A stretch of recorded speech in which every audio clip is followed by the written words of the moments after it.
വളത്തിനുള്ള subsidy തരുന്നുണ്ട്, മറ്റുള്ള എല്ലാ ആനുകൂല്യങ്ങളും ചെയ്തു തരുന്നുണ്ട്. പിന്നെ നാശത്തിന് കാശ് തരുന്നുണ്ട്.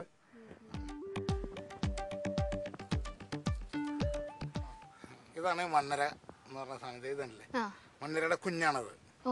അപ്പം നമ്മൾ ഈ വേസ്റ്റുകളൊക്കെ വെട്ടി, ഈ വാഴ വേസ്റ്റ്, പച്ചില വേസ്റ്റ് ഇതൊക്കെ കൂടി വെട്ടിയിട്ട് നമ്മളൊരു 15 ദിവസം ചാണകസ്ഥലി ഇങ്ങനെ കുഴച്ചവിടെ വെക്കും. അത് കഴിയുമ്പോൾ നമ്മൾ നാടൻ ഭാഷ പറഞ്ഞ അവിയാന്ന് പറയില്ലത്, അവിഞ്ഞ് അതിന്റെ ചൂട് പോകുമ്പോൾ അതെടുത്ത് നമ്മൾ ഇതിലേക്ക് ഇട്ട് കൊടുക്കണം. അപ്പൊ കുഞ്ഞുങ്ങൾ ഇത് തന്നെ ഉണ്ട് നമ്മുടെ. ആ കുഞ്ഞുങ്ങൾ പിന്നെ അതൊന്ന് 45 ദിവസം കൊണ്ട് ഈ കോലത്തിലാക്കി തരും.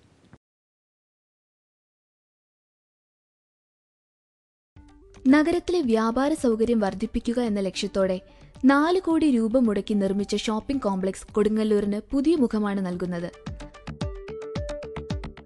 ആരോഗ്യ വിദ്യാഭ്യാസ രംഗങ്ങളിലും പുത്തൻ പദ്ധതികൾ ആവിഷ്കരിച്ച് കൊടുങ്ങല്ലൂരിന്റെ വികസനം ഉറപ്പുവരുത്താനാണ് നഗരസഭ ശ്രമിക്കുന്നത്.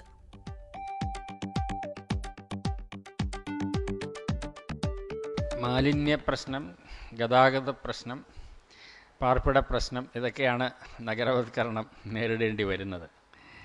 മാലിന്യ നിർമ്മാർജ്ജനത്തിന് നിങ്ങളൊരു വലിയ പദ്ധതിക്ക് തുടക്കമായിട്ടുണ്ട് എന്ന് മനസ്സിലാവുന്നു. എന്ത് ടെക്നോളജിയാണ് അവിടെ ഉപയോഗിക്കുന്നത്? എങ്ങനെയാണിത് മാലിന്യം സംസ്കരിക്കുന്നത്? അവിടെ സാധനങ്ങൾ കളക്ട് ചെയ്ത് കൊണ്ടുവന്ന് ഈ കേന്ദ്രത്തിലെത്തിച്ച് ഈ പൈലറ്റ് പ്രോജക്റ്റ് എന്ന നിലയിൽ സ്ഥാപിച്ചിട്ടുള്ള മെഷീനിലൂടെ ഇത് പ്രോസസ്സിംഗ് നടത്തിയാണ്. എന്ത് പ്രോസസ്സിംഗ് ആണ് മെഷീനിൽ ചെയ്യുന്നത്? മുനിസിപ്പൽ സോളിഡ് വേസ്റ്റ് മാനേജ്മെന്റിന്റെ റൂൾ അനുസരിച്ചുള്ള ഒരു സംവിധാനമാണ് നമ്മൾ. എന്ത് സംവിധാനമാണ് അത്? നമ്മുടെ പ്രാദേശികമായി വളർത്തിയെടുത്ത ഒരു അവിടെ ഞങ്ങളുടെ പ്രദേശത്ത് തന്നെയുള്ള ഒരാളിൻ്റെ മെഷീനറിയാണ് അതിനുപയോഗിക്കുന്നത്. അത് ഈ പ്ലാസ്റ്റിക് സെപ്പറേറ്റ് ചെയ്യുന്നതിനുള്ള മെഷീനറിയാണ് അല്ലേ? പ്ലാസ്റ്റിക് സെപ്പറേഷൻ നടത്തുകയും ചെയ്യും. അതിൽ നിന്ന് കിട്ടുന്ന സ്ലറി വീണ്ടും 30 ദിവസം കഴിഞ്ഞ് വീണ്ടും റീപ്രോസസ്സിംഗ് നടത്തുമ്പോൾ വളമാക്കി മാറ്റുന്നത് അനറോബിക് ആയിട്ട്, വായു സമ്പർക്കമില്ലാതെ അനറോബിക് ഡൈജഷൻ ആണ്. അപ്പോൾ അതിൽ നിന്ന് ഗ്യാസ് ഉണ്ടാവുന്നുണ്ട്. അല്ല, ഗ്യാസ് അത് ബയോഗ്യാസ് കൂടി ബയോഗ്യാസ് അതിൽ നിന്ന് എടുത്തിട്ട് സ്ഥാപിച്ചാൽ അങ്ങനെ ചെയ്യാൻ കഴിയും. അത് ആ ബയോഗ്യാസ് ഉപയോഗിച്ചിട്ട് അതുകൂടി ഉണ്ട് അതിൽ. എന്താണ്? അതുകൂടി ഉണ്ട് അത് ബയോഗ്യാസ്. ആ ബയോഗ്യാസ് ഉപയോഗിച്ചിട്ട് എന്താ ചെയ്യാൻ ഉദ്ദേശിക്കുന്നത്? അത് അടുത്തുള്ള ഒരു കോളനി ഉണ്ട്, 35 വീടുകളുണ്ട്. നമ്മുടെ തൊട്ട് മറ്റു പ്രദേശങ്ങൾക്കൊക്കെ വെളിച്ചം കൊടുക്കാനായിട്ട് ഉദ്ദേശിക്കുന്നത്. വൈദ്യുതി ഉത്പാദിപ്പിക്കാനുള്ള സംവിധാനവും ഉണ്ട്. അത് കഴിഞ്ഞിട്ടുണ്ടാകുന്ന ഒരു സ്ലറി ഉണ്ടല്ലോ, ബയോഗ്യാസ് കഴിഞ്ഞിട്ട്, ആ സ്ലറി എന്താണ് ചെയ്യാൻ ഉദ്ദേശിക്കുന്നത്?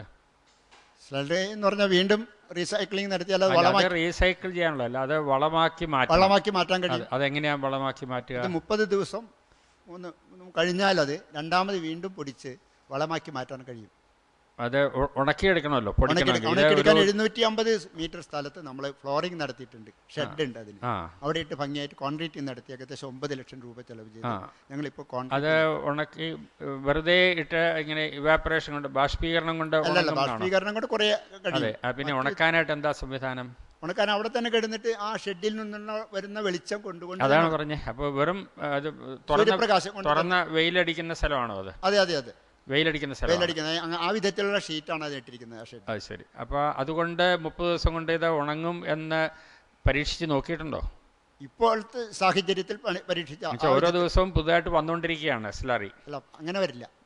മെഷീൻ വർക്ക് ചെയ്ത് കഴിഞ്ഞാൽ, അതെ, മെഷീൻ വർക്ക് ചെയ്ത് 30 ദിവസം കഴിഞ്ഞത് തുടർച്ചയായിട്ട് പ്രവർത്തിക്കുന്ന ഒരു ഡൈജസ്റ്റർ ആണോ, അതോ ബാച്ചായിട്ട് പ്രവർത്തിക്കുന്നതാണോ? തുടർച്ചയായിട്ട് പ്രവർത്തിക്കാൻ കഴിയും. തുടർച്ചയായിട്ട് പ്രവർത്തിക്കും. അപ്പോൾ തുടർച്ചയായിട്ട് തന്നെ സ്ലറിയും തുടർച്ചയായിട്ട് ഇതിലേക്ക് വന്നുകൊണ്ടിരിക്കും അല്ലേ? അപ്പോൾ തുടർച്ചയായിട്ട് സ്ലറി വന്നുകൊണ്ടിരിക്കുമ്പോൾ ഇത് ഇവാപ്പറേറ്റ് ചെയ്ത് ഉണങ്ങുമോ? അല്ല, അതിനാണ് ഇത്രയും വലിയ ഏരിയ നമ്മൾ ഫ്ലോറിംഗ് ആയിട്ട് മാറ്റി വെച്ചിരിക്കുന്നത്. അതൊക്കെ പ്രൂവൻ ടെക്നോളജി ആണോ, തെളിയിക്കപ്പെട്ട ടെക്നോളജി ആണോ ഇത്? പൊല്യൂഷൻ കൺട്രോൾ ബോർഡിന്റെയും ശുചിത്വ മിഷന്റെ ഒക്കെ ക്ലിയറൻസ് കിട്ടിയിട്ടുണ്ട്. ഇതിനുള്ള ഒരു സാങ്കേതിക തടസ്സം വന്നപ്പോൾ ഞങ്ങൾ ഗവൺമെന്റുമായി സംസാരിച്ച ഒരു ഹൈ ലെവൽ കമ്മിറ്റി വെച്ചിട്ടുണ്ട് ഗവൺമെന്റ്. ഇത് ശുചിത്വ മിഷൻ ആദ്യം ഇതിന് ഒരു പ്രത്യേക തടസ്സവാദം ഉന്നയിച്ചപ്പോൾ സ്വാഭാവികമായിട്ട് such other device can be utilised by the municipality എന്ന് പറഞ്ഞ റൂൾസിലുള്ളതിന്റെ അടിസ്ഥാനത്തിൽ കൂടിയാണ് അതിൽ. പക്ഷെ എന്നാലും അത് ഏതെങ്കിലും ഒരു സാങ്കേതിക അധികാര സ്ഥാപനം അത് അപ്രൂവ് ചെയ്യണം. അത് കിട്ടിയിട്ടുണ്ടോ? അതിനാണ് ഈ സ്പെഷ്യൽ കമ്മിറ്റി വെച്ചിട്ടുണ്ട് സർക്കാർ. അത് ആയിട്ടില്ല, അത് പരിശോധിച്ചുകൊണ്ടിരിക്കുകയാണ്. അത് ശരി. അപ്പോൾ അതായത് തൽക്കാലം ഇപ്പോൾ മാലിന്യത്തിന് എന്താ അവിടെ സംഭവിക്കുന്നത്? ഞങ്ങളെ സംബന്ധിച്ചാണ് വി ആർ സാറ്റിസ്ഫൈഡ്. എല്ലാം ഭംഗിയായിട്ട് ജനങ്ങളിലും വല്ലാത്തൊരു പ്രതികരണം, മാലിന്യത്തിന്റെ പരിപൂർണമായ ഒരു. അതെ, ഇപ്പോഴത്തെ അവസ്ഥ എന്താണ്? ഇപ്പോഴത്തെ അവസ്ഥ ഞങ്ങളെ സംബന്ധിച്ച് വളരെ സമാധാനമുണ്ട്. അതെങ്ങനെയാ ശേഖരിച്ചിട്ട് എന്ത് ചെയ്യുന്നു? ഇത് കഴിഞ്ഞ് ഇത് അനുവാദം കിട്ടുന്നതിന് മുമ്പേ പ്രവർത്തിച്ചു തുടങ്ങിയോ? അതെ, ഓംബുഡ്സ്മാൻ അടക്കം ഇത് കേസെടുത്തു. അത് ശരി. ഇതിന്റെ പട്ടണത്തിലെ ശേഖരിക്കാനുള്ള സംവിധാനം എന്താണ്? ശേഖരിക്കാൻ നമ്മൾ മുനിസിപ്പാലിറ്റി തന്നെ ലോറികളിൽ കളക്ട് ചെയ്യും. അതെ, എങ്ങനെയാ? മുനിസിപ്പാലിറ്റിയുടെ ജോലിക്കാരാണോ ശേഖരിക്കുന്നത്? ജോലിക്കാർ ശേഖരിക്കും, കടകളിൽ നിന്ന് ശേഖരിക്കും, വീടുകളിൽ നിന്ന് ശേഖരിക്കുന്നു. വീടുകളിൽ നിന്ന് ശേഖരിക്കാൻ പ്രത്യേക സംവിധാനം ഇപ്പോൾ ഏർപ്പെടുത്തിയിട്ടില്ല. അത് ഈ റെസിഡൻസ് അസോസിയേഷനുകളുണ്ട്, അവരൊരു ഫെഡറേഷൻ വിളിച്ചു കൂട്ടിയിട്ട് ആ വിധത്തിൽ എങ്ങനെ സംഭരിക്കാൻ കഴിയുമെന്നുള്ള കാര്യം. അപ്പോൾ വീട്ടില് ഇത് സംസ്കരിക്കാൻ സംവിധാനമില്ലെങ്കിൽ അവരെന്താ ചെയ്യേണ്ടത്? അവർ അത് വേർതിരിച്ച് 2 കെട്ടുകളിലാക്കി തരണം എന്നാണ് ഞങ്ങൾ നിർദ്ദേശിച്ചിരിക്കുന്നത്. അത് വേർതിരിച്ചിട്ട് ആർക്ക് കൊടുക്കണം? നമുക്ക് തരണം. അത് അതിനെ എവിടെയാ ശേഖരിക്കുന്ന സ്ഥലത്ത് എത്തിക്കണ്ടേ? വേണ്ട, അത് ഞങ്ങൾ അവരെ ആ പ്രദേശം ഏതെങ്കിലും ഒരു സെന്റർ പറയും, ആ സെന്ററിലേക്ക് കൊണ്ടു തന്നാൽ മതി. ആ സ്ഥലത്ത് നിങ്ങൾ പറയുന്ന സമയത്ത് എത്തിക്കണം, നമ്മൾ എത്തിക്കണം. അങ്ങനെയാണ് ആ നിർദ്ദേശം. അങ്ങനെ നടക്കുന്നുണ്ടോ? ഇപ്പൊ നടക്കുന്നില്ല, അതിന്റെ സംവിധാനത്തിലേക്ക് ആവുന്നേ ഉള്ളൂ. ഇപ്പോഴായിട്ടില്ല. ഇപ്പോഴായിട്ടുള്ള നിർദ്ദേശങ്ങൾ കൊടുത്തിട്ടുണ്ട്. മിക്കവാറും നമ്മുടെ 2 വില്ലേജുകളാണ് ഞങ്ങളുടെ കൊടുക്കുന്നത്. ലോകമല്ലേശ്വരത്ത് ഏകദേശം അങ്ങനെ റെസിഡൻസ് അസോസിയേഷനുകളുണ്ട്, അവരെ കൂടി സഹകരിപ്പിച്ചുകൊണ്ട് ആ പ്രവർത്തനം അതിപ്പോഴും അത് നടപ്പാക്കിക്കൊണ്ടിരിക്കുന്നതേ ഉള്ളൂ അല്ലേ? ശരി. കൊടുങ്ങല്ലൂരെ പറ്റിയിട്ടുള്ള കണക്കുകളിലെ പ്രധാനമായിട്ട് എനിക്ക് പെട്ടെന്ന് ശ്രദ്ധേയമായി തോന്നുന്നത് 15,883 പുരുഷന്മാരുള്ളപ്പോൾ സ്ത്രീകളുടെ എണ്ണം 17,656 പുരുഷന്മാർ ഒരുപാട് മൈഗ്രേഷൻ നടക്കുന്ന സ്ഥലമാണോ? ആകാം, ആണല്ലേ. ഗൾഫിന്റെ സ്വാധീനമുള്ള മേഖലയാണ്. അതിനെ തുടർന്ന് പ്രത്യേകിച്ച് ആ പ്രദേശത്തുള്ള പ്രത്യേകതകൾ എന്തൊക്കെയാണ് നിങ്ങൾ നഗരസഭയിൽ കണ്ടിട്ടുള്ളത്? അതിനെ ചുറ്റിപ്പറ്റി എന്തെങ്കിലും പദ്ധതികൾ തയ്യാറാക്കിയിട്ടുണ്ടോ? വ്യാവസായികമായി കെട്ടിട സമുച്ചയങ്ങൾ ഉണ്ടാകുന്നുണ്ട്, മറ്റ് സംവിധാനങ്ങളിലേക്ക് വരുന്നുണ്ട് ആളുകൾ. ഭൂമി വേണ്ട വിധത്തിൽ ഉപയോഗിക്കാൻ കഴിയുന്ന രീതിയിൽ പ്രവർത്തനങ്ങൾ നടത്തുന്നുണ്ട്. മുനിസിപ്പാലിറ്റി നേരിട്ട് ഇടപെട്ടല്ല, മുനിസിപ്പാലിറ്റിയുടെ അധീനതയിലുള്ള ഭൂമികളെ വേണ്ട വിധത്തിൽ ഉപയോഗപ്പെടുത്താൻ കഴിയുന്ന രീതിയിൽ ഞങ്ങൾ പ്രദേശത്തു നിന്നുള്ള ഒരുപാട് പണം കൊടുങ്ങല്ലൂരേക്ക് എത്തുന്നുണ്ടോ?